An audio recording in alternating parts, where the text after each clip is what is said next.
कुछ चीज़ें जो हैं ये कमज़ोर की हिफाज़त में महफ़ूज़ रहती हैं। जैसे आपने देखा होगा कि जो मिट्टी का गुल्लक होता है, आप उसमें बहुत ही विश्वास के साथ लोहे के सिक्के सुरक्षित रखते हैं। तो बस विश्वास होना चाहिए कि आप कुछ कर सकते हैं ज़िंदगी में। विश्वास ही सबसे बड़ी चीज़ होती है। तो अपने ऊपर सबसे पहले विश्वास कीजिए कि आप जो है आगामी परीक्षा में 100% स्कोर कर सकते हैं, सरकारी नौकरी प्राप्त कर सकते हैं और अपना सपना जो है पूरा कर सकते हैं। तो विश्वास बनाए रखिए, विश्वास पर ही दुनिया टिकी हुई है। देखिए आज है 14 दिसंबर और आज के वीडियो में टोटल हम 12 मोस्ट इंपॉर्टेंट प्रश्नों पर चर्चा करेंगे और साथ में इनसे जुड़े जितने भी स्पेशल फैक्ट होंगे उन पर पूरी डिटेल में चर्चा करेंगे। तो शुरू से लास्ट तक वीडियो में बने रहिए और देखिए इस वीडियो को पूरा देखने के बाद आप इसकी पीडीएफ फाइल जो है उसको भी डाउनलोड कर सकते हैं। डिस्क्रिप्शन बॉक्स में आपको इस वीडियो की पीडीएफ लिंक मिल जाएगी।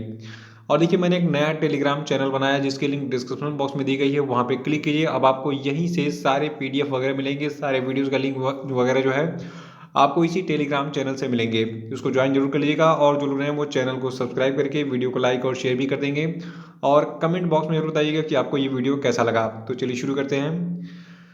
देखिए आज का हमारा पहला प्रश्न है कि मिस यूनिवर्स 2021 कौन बनी। देखिए आज का सबसे बड़ा सवाल है और ये अब 1 साल तक लगातार आपको एग्जाम में मिलेगा। देखिए बिहाली में हरनाज संधू को चुना गया है मिस यूनिवर्स 2021 और देखिए इसके लिए मैंने एक स्पेशल वीडियो भी बनाया है, कल मैंने अपलोड किया था इसको। तो आप सर्च करेंगे तो आपको ये वीडियो मिल जाएगा। नहीं मिल रहा है तो आप हमारे व्हाट्सएप ग्रुप में और टेलीग्राम चैनल में इन दोनों के लिंक पा सकते हैं। देखिए अगर बात करें हरनाज संधू की तो ये क्रम से 70वीं मिस यूनिवर्स बनी है, क्योंकि इस साल 70वां मिस यूनिवर्स 2021 का जो कॉन्टेस्ट है ये आयोजित किया गया था। देखिए जो ये प्रतियोगिता है मिस यूनिवर्स का, इसमें पराग्वे की जो 22 वर्षीय नादिया फरेरा है ये दूसरे स्थान पर रहीं। विनर तो आपकी हरनाज संधू रहीं। और इसमें तीसरे स्थान पर आपकी दक्षिण अफ्रीका की 24 वर्षीय लालेला मसवाने रहीं। देखिए एग्जामिनर घुमाता कैसे है, आपको याद हो गया होगा कि हरनाज संजू भारत की हैं, इसलिए नाम भी आसानी से याद हो गया होगा कि ये मिस यूनिवर्स 2021 बनी है। अब एग्जाम में क्या पूछेगा कि मिस यूनिवर्स 2021 की प्रतियोगिता में दूसरे और तीसरे स्थान पर कौन रहा। तो दूसरे स्थान पर आपकी रही पराग्वे की नादिया फरेरा और दक्षिण अफ्रीका की जो लालेला मसवानी है ये तीसरे स्थान पर रही थी। देखिए जो आपका मिस यूनिवर्स 2021 का कंपटीशन था तो इसको जीता है हरनाज संधू ने। ये कहाँ से रहने वाली हैं, ये पंजाब के चंडीगढ़ की रहने वाली हैं। और हरनाज संधू के बारे में एक विशेष जानकारी ये है कि ये 2017 में मिस चंडीगढ़ भी चुनी गई थी। और देखिए आपको बता दूं भारत ने 21 साल बाद मिस यूनिवर्स का खिताब जीता है। अब तक केवल 2 महिलाओं ने ये खिताब जीता था और कब कब जीता था, किसने जीता था, ये मैं आपको बताऊंगा। इसको नोट करना है आपको क्योंकि ये आगामी परीक्षा में पूछा जाएगा। देखिए भारत ने आखिरी बार जो आपका मिस यूनिवर्स का खिताब है ये सन 2000 में जीता था और उस समय लारा दत्ता ने ये खिताब जीता था।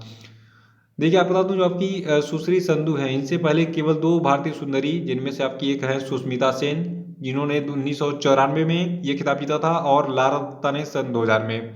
तो पहली बार भारत में कोई भी मिस यूनिवर्स कब बनी थी 1994 में और ये महिला थी सुष्मिता सेन। और फिर सन 2000 में लारा दत्ता को मिस यूनिवर्स चुना गया था और तीसरी महिला कौन बन गई हैं।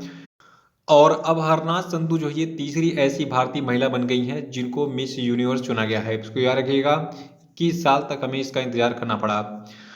देखिए हाल ही में जो आपका मिस यूनिवर्स कंपटीशन है ये कहाँ पर आयोजित किया गया था, इसका आयोजन किया गया था इसराइल के इलियट में। ठीक है, इसको याद रखेंगे तो आपका 1 नंबर और कंफर्म रहेगा क्योंकि ये कंपटीशन बहुत इंपॉर्टेंट होता है और इसका आयोजन स्थल भी एग्जाम में पूछा चुका है।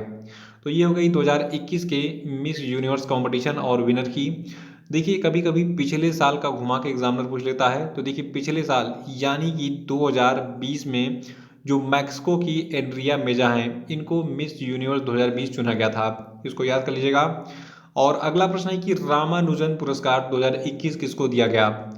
तो देखिए हाल ही में नीना गुप्ता को दिया गया है रामानुजन पुरस्कार 2021। देखिए नीना गुप्ता कौन है, यहाँ पे इनकी फोटो दिख रही है। ये एक भारतीय गणितज्ञ हैं, काफी इंटेलिजेंट हैं। आइए इनके बारे में थोड़ा सा जान लेते हैं, इनको क्या क्या अचीवमेंट्स मिले हैं जिंदगी में। देखिए आपको बता दूं भारतीय गणितज्ञ जो नीना गुप्ता हैं इनको एफाइन बीज गणितीय ज्यामिति यानी कि एफाइन अलजेब्रिक ज्योमेट्री और कंप्यूटेटिव बीजगणित यानी कि कंप्यूटेटिव अलजबरा में इनके उत्कृष्ट कार्य के लिए विकासशील देशों के युवा गणितज्ञों के लिए 2021 डीएसटी आईसीटीपी और आईएमयू रामानुजन पुरस्कार मिला है। देखिए जो आपकी नीना गुप्ता हैं, ये जो है कोलकाता के भारतीय सांख्यिकी संस्थान में गणितज्ञ यानी गणित की प्रोफेसर हैं, इनको गणितज्ञ भी बोल सकते हैं। और ये जो है रामानुजन पुरस्कार प्राप्त करने वाली भारत की तीसरी महिला है। ठीक है, अब तक केवल 3 महिलाओं को, इनको लेकर जो है 3 महिलाओं को ये पुरस्कार मिला है। देखिए 2014 में जो आपकी प्रोफेसर नीना गुप्ता हैं, इनको जो है भारतीय राष्ट्रीय विज्ञान अकादमी से यंग साइंटिस्ट अवार्ड मिला था।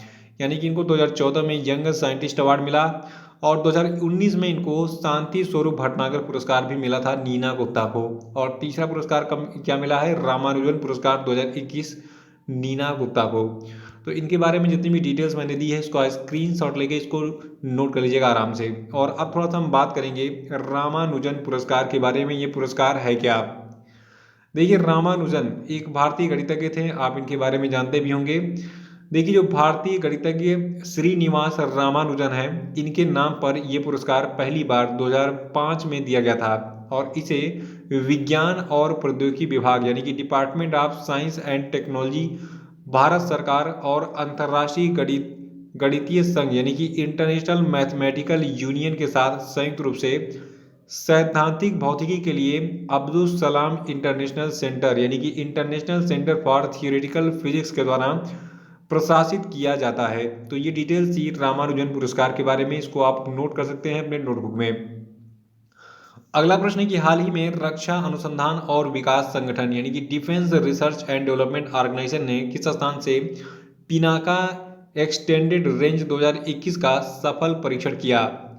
देखिए जो पिनाका नाम का ये लॉन्चर है जिस पर रॉकेट का मतलब रॉकेट को लॉन्च किया जाता है, इसका परीक्षण अभी हाल ही में उड़ीसा के चांदीपुर में किया गया है डीआरडीओ के द्वारा।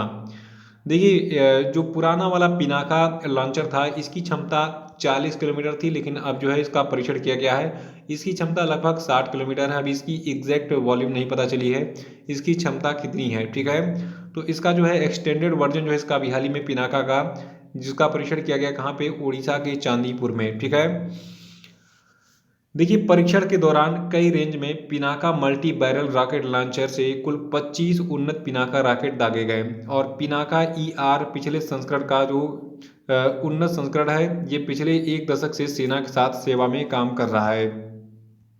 देखिए जो आपका ये रॉकेट सिस्टम है, इसको पुणे स्थित यानी कि पिनाका को जो है किसने विकसित किया है, पुणे स्थित डीआरडीओ की आयुध अनुसंधान एवं विकास स्थापना और उच्च ऊर्जा सामग्री अनुसंधान प्रयोगशाला ने मिलकर। और अगला प्रश्न हमारा है कि अंतर्राष्ट्रीय सार्वभौमिक स्वास्थ्य कवरेज दिवस, जिसको अंग्रेजी में हम कहते हैं international universal health coverage day, ये कब मनाया गया? तो देखिए जो अंतर्राष्ट्रीय सार्वभौमिक कवरेज स्वास्थ्य कवरेज दिवस है, ये 12 दिसंबर को हर साल मनाया जाता है। और 2021 के लिए इसकी थीम क्या है? देखिए 2021 के अंतर्राष्ट्रीय सार्वभौमिक स्वास्थ्य कवरेज दिवस की थीम है, किसी के स्वास्थ्य को पीछे ना छोड़ें, सभी के लिए स्वास्थ्य प्रणालियों में निवेश करें। और आपको बता दूं आपकी जानकारी के लिए कि 12 दिसंबर 2017 को संयुक्त राष्ट्र ने 12 दिसंबर के दिन को अंतर्राष्ट्रीय सार्वभौमिक स्वास्थ्य कवरेज दिवस के रूप में घोषित किया था। अगला प्रश्न है कि अंतर्राष्ट्रीय तटस्थता दिवस यानी कि इंटरनेशनल डे ऑफ न्यूट्रलिटी जो है कब मनाया गया? तो देखिए अंतर्राष्ट्रीय तटस्थता दिवस को हम 12 दिसंबर को मनाते हैं और इसे आधिकारिक तौर पर फरवरी 2017 में अपनाए गए संयुक्त राष्ट्र महासभा के प्रस्ताव के द्वारा घोषित किया गया था और पहली बार 12 दिसंबर 2017 को ये दिवस मनाया गया था। यानी कि अंतर्राष्ट्रीय तटस्थता दिवस को 12 दिसंबर 2017 को हमने पहली बार मनाया था और अब ये हर साल 12 दिसंबर को ही मनाया जाता है। अगला प्रश्न है कि अबू धाबी ग्रैंड प्रिक्स 2021 का जो फार्मूला 1 ड्राइवर्स चैंपियनशिप था, इसको किसने जीता? तो देखिए बहुत ही रोमांचक मैच अभी हुआ था फार्मूला 1 का, जिसमें मैक्स वर्स्टेपन विजयी रहे। ठीक है, तो अबू धाबी ग्रैंड प्रिक्स 2021 जो था, इसके विनर कौन है? Max Verstappen. ये रेड बुल के ड्राइवर हैं और इन्होंने भी हाल ही में अबू धाबी ग्रैंड प्रिक्स 2021 का फार्मूला 1 ड्राइवर्स चैंपियनशिप जीत लिया है। देखिए इसी चैंपियनशिप में एक और अनाउंसमेंट किया गया। देखिए आपको पता होगा लुइस हैमिल्टन जो कि मर्सिडीज के ड्राइवर हैं, तो इनकी जो टीम थी ये लगातार 8वें वर्ष जो है कंस्ट्रक्टर्स चैंपियनशिप इसने हासिल किया इस चैंपियनशिप में। ठीक है, तो अबू धाबी ग्रैंड प्रिक्स 2021 के फार्मूला 1 ड्राइवर चैंपियनशिप के विजेता कौन रहे? रेड बुल के मैक्स वर्स्टेपन। इसको याद रखिएगा और एक्स्ट्रा में याद रखना है कि लुइस हैमिल्टन की मर्सिडीज टीम ने लगातार 8वें साल जो है कंस्ट्रक्टर्स चैंपियनशिप हासिल किया है। 7वां प्रश्न है कि यूनिसेफ, देखिए यूनिसेफ का पूरा नाम बहुत बार एग्जाम में पूछा गया है। तो यूनिसेफ का पूरा नाम है United Nations International Children's Emergency Fund. तो अभी हाल ही में देखिए यूनिसेफ में एक परिवर्तन हुआ है। यूनिसेफ की नई प्रमुख बनाई गई हैं कैथरीन रसेल। देखिए कैथरीन रसेल कौन है? कैथरीन रसेल अमेरिकी राष्ट्रपति जो बाइडेन की जो है सहायक हैं, और इन्होंने यानी कि जो आपकी कैथरीन रसेल हैं, इन्होंने यूनिसेफ के प्रमुख के पद पर किसका स्थान लिया है? इन्होंने हेनरिटा फोर का स्थान लिया है इस पद पर, जिन्होंने जुलाई 2021 में पारिवारिक स्वास्थ्य समस्या के कारण इस्तीफा दे दिया था। देखिए यूनिसेफ की बात करें तो जो आपका यूनिसेफ है, देखिए इसका मुख्यालय आपका अमेरिका के न्यूयॉर्क में है और इसकी स्थापना 11 दिसंबर 1946 को हुई थी। 8वां प्रश्न हमारा है कि यूनिसेफ दिवस कब मनाया जाता है? तो देखिए यूनिसेफ दिवस को हम 11 दिसंबर को मनाते हैं, इसको याद रखना आपको। देखिए 2021 का जो यूनिसेफ दिवस का विषय है, ये आपका है बच्चों को पिछले 2 वर्षों में महामारी के माध्यम से अनुभव की गई रुकावटों और सीखने के नुकसान से उबरने में मदद करना। देखिए हर साल 11 दिसंबर को यूनिसेफ दिवस मनाया जाता है ताकि बच्चों के जीवन को बचाने और उनकी इच्छाओं को पूरा करने में उनकी मदद करने के बारे में जागरूकता बढ़ाई जा सके। तो याद रखिएगा 11 दिसंबर को हम क्या मनाते हैं? यूनिसेफ दिवस मनाते हैं हर साल। अगला प्रश्न है कि हाल ही में एशियन डेवलपमेंट बैंक यानी कि एडीबी ने भारत की शहरी सेवाओं में सुधार के लिए कितने मिलियन अमेरिकी डॉलर के ऋण को मंजूरी दी है? तो देखिए ये अमाउंट आपका है 350 मिलियन अमेरिकी डॉलर। याद रखिएगा जो दिसंबर महीना चल रहा है, इसी महीने में एशियन डेवलपमेंट बैंक ने भारत की शहरी सेवाओं में सुधार के लिए कुल कितनी 350 मिलियन अमेरिकी डॉलर के ऋण को मंजूरी दी है। और ये जो ऋण यानी कि लोन होगा, ये ऋण शहरी गरीबों, आर्थिक रूप से कमजोर वर्गों और कम आय वाले समूहों को लाभ पहुंचाने के लिए आवास और शहरी मामलों के मंत्रालय यानी कि ministry of housing and urban affairs के द्वारा तैयार की गई नीतियों का समर्थन करता है। देखिए जो एशियन डेवलपमेंट बैंक यानी कि एशियाई विकास बैंक है, इसका मुख्यालय कहाँ पे है? फिलीपींस के मांडुलियांग में है और इसके अध्यक्ष हैं वर्तमान में मात्सुगु असाकावा। और जो आपका एशियन डेवलपमेंट बैंक है, इसके टोटल 68 मेंबर देश हैं अभी वर्तमान में, और इसकी स्थापना कब की गई थी? 19 दिसंबर 1966 को। अगला प्रश्न हमारा है कि वर्ल्ड टैलेंट रैंकिंग रिपोर्ट 2021 में भारत किस स्थान पर है? तो देखिए वर्ल्ड टैलेंट रैंकिंग रिपोर्ट 2021 में भारत जो है ये 56वें स्थान पर है। देखिए हाल ही में जो आपका ये वर्ल्ड टैलेंट रैंकिंग रिपोर्ट 2021 है, इसको जारी किया किसने? International institute for management development world competitive centre ने। और इस रिपोर्ट में बताया गया कि जो आपका यूरोप है, इसका पूरा दबदबा रहा। जो टॉप 10 की रैंकिंग है, इसमें यूरोप के देश हैं। देखिए जो आपका वर्ल्ड टैलेंट रैंकिंग रिपोर्ट 2021 है, इसमें पहले स्थान पर आपका स्विट्जरलैंड रहा, दूसरे स्थान पर स्वीडन, तीसरे स्थान पर लग्जमबर्ग, चौथे स्थान पर नॉर्वे, 5वें स्थान पर डेनमार्क, 6वें स्थान पर ऑस्ट्रिया, 7वें स्थान पर आइसलैंड, 8वें स्थान पर फिनलैंड, 9वें स्थान पर नीदरलैंड और 10वें स्थान पर इसमें जर्मनी रहा। और भारत किस स्थान पर रहा? 56वें स्थान पर रहा वर्ल्ड टैलेंट रैंकिंग 2021 में। और देखिए इस रिपोर्ट में और भी कई सारे देश हैं जिनकी रैंकिंग एग्जाम में पूछी जा सकती है, तो उसको मैं आपको बता देता हूँ। देखिए इस रैंकिंग में स्विट्जरलैंड ने अपना जो है दबदबा बरकरार रखा है और भारत 56वें स्थान पर है। इजराइल को 22वें स्थान पर रखा गया है वर्ल्ड टैलेंट रैंकिंग रिपोर्ट 2021 में।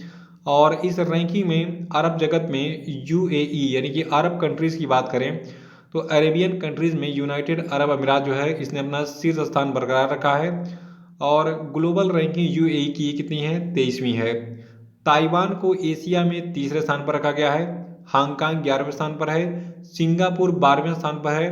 दक्षिण कोरिया 34वें स्थान पर है। चीन 36वें, जापान 39वें स्थान पर है इस वर्ल्ड टैलेंट रैंकिंग 2021 में। तो इस पेज का जरा स्क्रीनशॉट लेके नोट कर लीजिएगा, इसका भी ले लीजिए। और अगला प्रश्न हमारा है कि हाल ही में नीति आयोग ने जम्मू कश्मीर में कितने अटल टिकरिंग लैब स्थापित करने की घोषणा की है? तो देखिए नीति आयोग ने कहा है कि ये जम्मू कश्मीर में कुल 1000 अटल टिकरिंग लैब स्थापित करेगा। देखिए अटल टिकरिंग लैब है क्या? ये बहुत बच्चे पूछते रहते हैं। तो देखिए आपको बता दूं, अटल टिकरिंग लैब जो है ये भारत में केंद्र सरकार के अटल इनोवेशन मिशन के तहत एक उप मिशन है। यानी कि केंद्र सरकार जो अटल इनोवेशन मिशन चला रही है उसके तहत जो है पूरे भारत में हर राज्य में अटल टिंकरिंग लैब्स स्थापित किए जा रहे हैं। क्यों? यहाँ पे एक फोटो दिख रहा है, ये बच्चे छोटे छोटे हैं, आपको लग रहा होगा ये हाई स्कूल के छात्र होंगे। तो देखिए ये जो अटल टिंकरिंग लैब्स है ये पूरे भारत में हाई स्कूल के छात्रों के बीच एक अभिनव मानसिकता का पोषण करना चाहता है। ठीक है, देखिए नीति आयोग की बात करें जिसने जम्मू कश्मीर में टोटल कितने 1000 अटल टिंकरिंग लैब स्थापित करने की घोषणा की है, तो इसके बारे में जान लीजिए। देखिए नीति आयोग का गठन हुआ था 1 जनवरी 2015 को। अभी देखिए रिसेंटली यूपी में बहुत सारे एग्जाम हुए थे और उनमें पूछा गया था नीति आयोग का गठन कब हुआ था, तो बच्चों ने गलतियां कर दी थी। शिक्षक भर्ती परीक्षा में भी ये प्रश्न पूछा गया था, ठीक है, जूनियर हाई स्कूल वाले में। तो नीति आयोग का गठन कब हुआ था? 1 जनवरी 2015 को। मुख्यालय इसका कहाँ पे है नीति आयोग का? नई दिल्ली में। नीति आयोग के अध्यक्ष हैं नरेंद्र मोदी। देखिए भारत का जो प्रधानमंत्री होता है वही नीति आयोग का अध्यक्ष भी होगा, तो वर्तमान में पीएम कौन है? नरेंद्र मोदी हैं। और देखिए नीति आयोग के उपाध्यक्ष हैं राजीव कुमार और सीईओ हैं अमिताभ कांत। 12वां प्रश्न है कि किस देश ने 28 अक्टूबर 2021 से एक वर्ष के लिए शंघाई सहयोग संगठन के क्षेत्रीय आतंकवाद विरोधी संरचना की अध्यक्षता ग्रहण की है? तो देखिए ये सम्मान भारत को मिला है, याद रखिएगा। भारत ने 28 अक्टूबर 2021 से टोटल 1 ईयर के लिए यानी कि 1 साल के लिए शंघाई सहयोग संगठन के क्षेत्रीय आतंकवाद विरोधी संरचना यानी कि RATS की अध्यक्षता ग्रहण की है। देखिए जो शंघाई सहयोग संगठन है इसका मुख्यालय बहुत बार एग्जाम में पूछा चुका है, तो शंघाई सहयोग संगठन का मुख्यालय आपका है चीन के बीजिंग में, हमेशा के लिए याद कर लीजिए इसको। और इसकी स्थापना 15 जून 2001 को हुई थी। महासचिव इसके कौन है? शंघाई सहयोग संगठन के। देखिए जो शंघाई सहयोग संगठन है इसको अंग्रेजी में शंघाई कोऑपरेशन ऑर्गेनाइजेशन कहते हैं। इसके महासचिव वर्तमान में व्लादिमीर नोरोव। तो ये थे आपके आज के सभी महत्वपूर्ण करंट अफेयर। और अब हम बात करेंगे आज के सभी क्वेश्चन अपडेट पे। तो सभी लोग कमेंट बॉक्स में आंसर देते रहेंगे और आपसे एक रिक्वेस्ट है, देखिए पिछले जितने भी छात्र मेरे छूट गए हैं पुराने वाले चैनल वाले, तो उनको आप बताइए कि सर ने एक नया चैनल शुरू किया है और इस पर आपको डेली क्लासेस मिलेंगी अब। और जो नया वाला टेलीग्राम चैनल है उसको जरूर आप ज्वाइन कर लिए। और व्हाट्सएप ग्रुप तो बाकी वो आपको मतलब सेम ही है। बाकी जो लोग व्हाट्सएप पे कनेक्ट होना चाहते हैं वो मेरा नंबर नोट कर लें 9026950711, ठीक है। तो ये मेरा व्हाट्सएप नंबर है, आपको कोई भी समस्या हो तो आप इस पर मुझे बता सकते हैं। तो सभी लोग तैयार हो जाइए कमेंट बॉक्स में आंसर देने के लिए। देखिए आज क्वेश्चन अपडेट का पहला प्रश्न है आपके लिए कि हाल ही में किसे फॉर्च्यून इंडिया के द्वारा भारत की सबसे शक्तिशाली महिला चुना गया, बताइए 2021 की। अगला प्रश्न आपके लिए कि किस व्यक्ति को royal institute of British architects के द्वारा 2022 रॉयल गोल्ड मेडल दिया जाएगा, बताइए। और अगला कि हाल ही में उत्तर प्रदेश के किस जिले से लगभग 10 किलोमीटर दूर मध्य गंगा बैराज से लगे हैदरपुर वेटलैंड को 1971 के रामसर कन्वेंशन ऑन वेटलैंड्स के तहत मान्यता दी गई, बताइए। चौथा कि हाल ही में भारतीय एयरटेल और invest India national investment promotion and facilitation agency ने संयुक्त रूप से किस समाधान को विकसित करने के लिए Airtel India startup innovation challenge launch किया, बताइए। और पांचवा प्रश्न आपके लिए कि हाल ही में किस राज्य में दूध मूल्य प्रोत्साहन योजना शुरू की गई, बताइए। नहीं पता तो कल का वीडियो देखिए उसको रिवाइज कर डालिएगा। और अब हम बात करेंगे कल के पूछे गए सभी क्वेश्चन अपडेट के सही उत्तरों की। देखकर वीडियो का पहला प्रश्न था कि संयुक्त राष्ट्र की तिथि को फिलिस्तीनी लोगों के साथ अंतर्राष्ट्रीय एकजुटता दिवस यानी कि international day of solidarity with the फिलिस्तीनी पीपुल मनाता है, तो ये मनाया जाता है 29 नवंबर को। और नेक्स्ट था कि नवंबर 2021 में किस राज्य में चेरी ब्लॉसम फेस्टिवल 2021 का आयोजन किया गया, तो ये राजस्थान मेघालय। और तीसरा था कि राष्ट्रीय कैडेट कोर यानी कि एनसीसी ने किस तिथि को अपना 73वां स्थापना दिवस मनाया, तो एनसीसी ने अपना 73वां स्थापना दिवस 28 नवंबर को मनाया था। और चौथा था कि भारतीय रेलवे किस राज्य में दुनिया का सबसे ऊंचा घाट रेलवे पुल यानी कि पायर रेलवे ब्रिज का निर्माण कर रहा है, तो ये राज्य आपका मणिपुर है। अगला था कि हाल ही में किसी हीरो मोटर कार कंपनी ने अपने बोर्ड में एक स्वतंत्र गैर कार्यकारी निदेशक के रूप में नियुक्त किया है, तो इनका नाम है रजनीश कुमार। तो ये वीडियो कैसा लगा कमेंट बॉक्स में जरूर बताइए और इसको अधिक से अधिक लाइक करके शेयर कीजिए। जय हिंद जय भारत, मिलते हैं फिर कल इसी वक्त कल के वीडियो में।